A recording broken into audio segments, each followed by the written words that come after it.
Ollie's working on his placemat. We have been reviewing today, but I wanted to get a little bit of what we were working on with that placemat. So he'll do better at home. You'll have an understanding of ways that you can utilize your placemat command. So I did start off with just bouncing a tennis ball around. He's fine with the bouncing, bed, very good. But if I let the ball kind of bounce on its own and roll away, that's when he wants to go after it, which is not surprising. He does have a bit of a prey drive.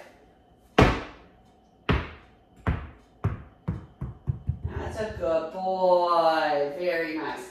Another thing I like to point out is when I'm catching him when he steps off and I say bed and I point in that direction, he's backing up and self-correcting, which means he knows where he's supposed to go and what he's supposed to do. But the main thing I wanted to show you was working with answering the door. So the reason I'm doing that is so he's got a bit of a boundary at that door, that just because the door's open doesn't mean he can just go out it. We're working on knocking on the door. I haven't introduced the doorbell yet. I meant to do that today, but we'll introduce that later. Sorry, my water just is dripping.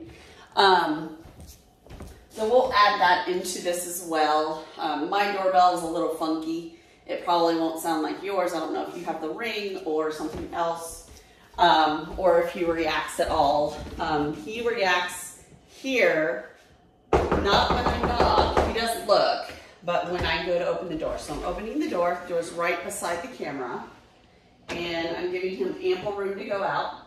Good boy. I've also been pretending that somebody is there. Oh, hey, hi, come on in. And making kind of a ruckus. Oh, what a cute puppy. Bed. Nope, bed, come on. Bed. I know, bed. Yes. So when he gets a little bit off of the placemat, he struggles a little bit more. Bed. Very good. To get back on the place, because I think he's like, I'm already committed to coming off the placemat. So he has to turn around and come back, and he doesn't always want to do that. Another thing to keep in mind, that if he likes to chew on things like bones, you can always have some kind of nyla bone or something that can occupy his time when he's on there, so he's less likely to come off the placemat. My first step is putting him on placemat and sitting. If I can sit here and have him stay on that placemat, then I can start moving around the room. And that's something that we'll talk about at the take-home lesson. But you see, he's very interested in chewing on the bone, so this is going to be another really good way to keep him on his placemat when you have guests over, or maybe you're preparing food, or you're eating. Those are really good times to utilize that placemat, so he's not underneath your feet and in your way, but he still gets to be a part of the family, so he's not going to be created away from everybody. He'll still be part of the family in the room, but not underneath your feet. But he's been doing a good job.